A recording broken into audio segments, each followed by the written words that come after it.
සමහර දෙමාපියන් දරුවන්ට ඩිසිප්ලින් කරන්න කියලා ගැහුවා බෑන්නේ. ඔයා හොඳ අම්මා කෙනෙක් නෙවෙයි, ඔයා වැරදි. ඔසම වැඩ කරලා හෙම්බත් වෙලා ඉන්න වෙලාවක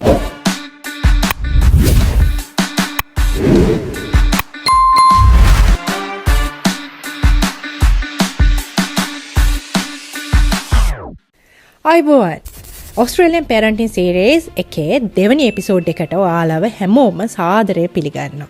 පළවෙනි එපිසෝඩ් එකට ඔයාලා දුන්න සපෝට් එකට නම් මට කියන්න වචන නෑ. ගොඩාක් ස්තුතියි.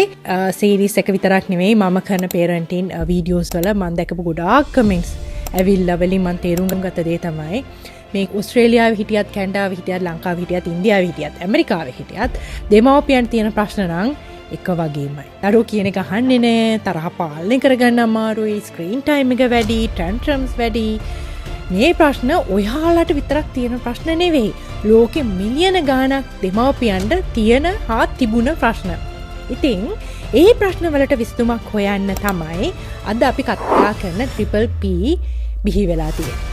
අද මට හිතුණා ඒකේ කතාව ඔයාලත් එක්ක බෙදාගන්න. ඊයේ කතාව මෙන්න මේකයි. මීට අවුරුදු 40කට විතර කලින් ඕස්ට්‍රේලියාවේ යුනිවර්සිටි ඔෆ් ක්වීන්ස්ලන්ඩ් එකේ මනෝවිද්‍යාඥයෙක් වෙච්ච ප්‍රොෆෙසර් මැතිව්ස් සැන්ඩර්ස්ට ප්‍රශ්නයක් තිබුණා. සමහර දෙමාපියන් දරුවන්ට ඩිසිප්ලින් කරන්න කියලා ගැහුවා බෑන්න දඩුවම තමයි පාවිච්චි කරේ. තවත් සමහර දෙමාපියෝ කරේ අඬනකොට නවත්තන්න ඕන නිසා ඉල්ලන හැම දෙයක්ම දෙන්න ඒගොල්ලෝ පුරුදු වුණා. හැබැයි මේ දෙපැත්තෙම ප්‍රශ්න තියෙනවා. ඒ කියන්නේ හොඳයි කියලා කියන්න පුළුවන් කමක් තිබුණේ නැහැ. ඉතින් ප්‍රොෆෙසර් සැන්ඩර්ස්ට ඇනුනේ මේ අන්ත දෙක නැතුව දරුවන්ට උදව් කරන්න පුළුවන් වෙන ක්‍රමයක් නැද්ද? දරුවන්ට ප්‍රශ්නයක් ඇති වුණාට පස්සේ උදව් කරන එක විතරද අපි කරන්නේ? නැත්තම් ඒ ප්‍රශ්නේ ඇති වෙන්න කලින්ම දෙමව්පියන්ට උදව් කරන්න බැරි වෙයිද? එන්න මේ අදහස තමයි එයාගේ කණ්ඩායමේ අය එකතු වෙලා 1979 1981 කාලේදී පරීක්ෂණ කරන්න පටන් ගත්තේ. ඊට පස්සේ අවුරුදු ගණනාවක්ම මේ දහස් ගණන් පවුල් එක වැඩ කරලා පරීක්ෂණ කරලා දත්ත එකතු කරලා 1993 දී Triple P Positive Parenting Program කියන නම් මේ වැඩසටහන හඳුන්වලා දුන්නා. PA අරමුණ මොකක්ද? ඇත්තටම perfect parent කෙනෙක් හදන එක නෙවෙයි Triple P එකේ අරමුණ. දරුවන්ව පාලනය කරන එකත් නෙවෙයි මේකේ අරමුණ. දෙමාපියන්ට තමන්ගේ දරුවෝ විශ්වාසයෙන් සංසුන්ව ඒ වගේම හරිම ආදරයෙන් හදන්න ඕන ස්කිල්ස්, ඒ වගේම ඒ කොන්ෆිඩන්ට් එක හදන එක තමයි ට්‍රිපල් P එකේ අරමුණ. ඒ වගේම මේක නිසා දරුවන්ගේ හැසිරීම වල තිබ්බ ගැටලු අඩු වුණා. දෙමාපියන්ගේ ස්ට්‍රෙස් එක අඩු වුණා. ඒ වගේම තමයි parent child relationship එක හොඳටම ඩෙවලොප් වෙන්න පටන් ගත්තා මේ ප්‍රෝග්‍රෑම් එකකින් පස්සේ. ඒක තමයි ඇත්තටම ට්‍රිපල් P එකේ අරමුණ. අද මේක කොහෙද පාවිච්චි වෙන්නේ?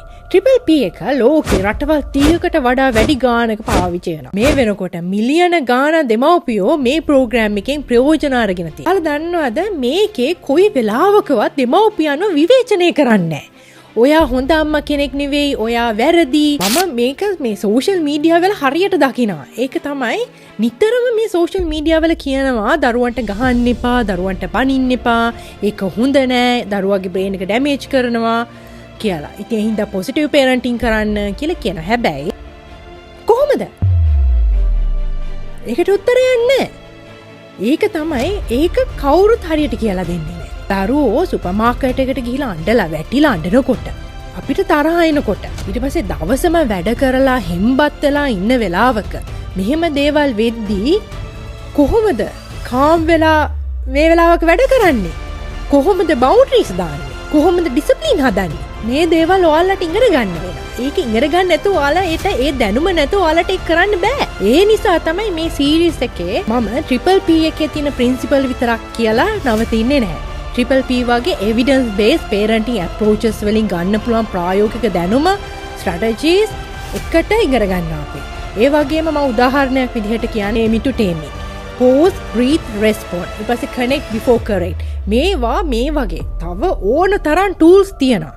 මේ tools තිබුණොත් තමයි parenting කියන දේ stress එකක් නැතුව කරන්න පුළුවන් වෙන්නේ. මොකද අපේ emotional regulate කරන්න අපි ගාව tools තියෙනවා.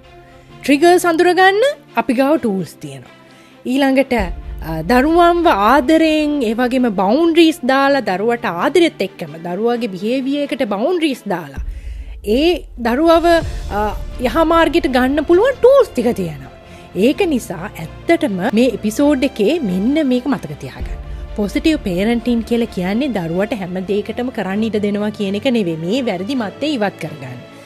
ඒ වගේම දරුවට දඩුවම් කරලා බය කරලා හදන එකත් නෙවෙයි. එහෙම කරන්න ඕනේ නෑ. ඔයාට ටූල්ස් තියෙනවා. ඒකයි මේ කියන්නේ. ඉතින් ආදරයත් එක්ක සීමාවන් දාලා ඔයාට දරුවෝ හදන්න පුළුවන් නම්, කරුණාවත් එක්ක ඔයාට වගකීම් දරුවට දැනෙන්න දෙන්න පුළුවන් නම්, සම්බන්ධතාවයෙන් මඟ පෙන්වන්න පුළුවන් නම්, ඒක තමයි වෙන්න ඕනේ. ඒක තමයි ට්‍රිපල් P අපිට උගන්වන මූලික පාඩම.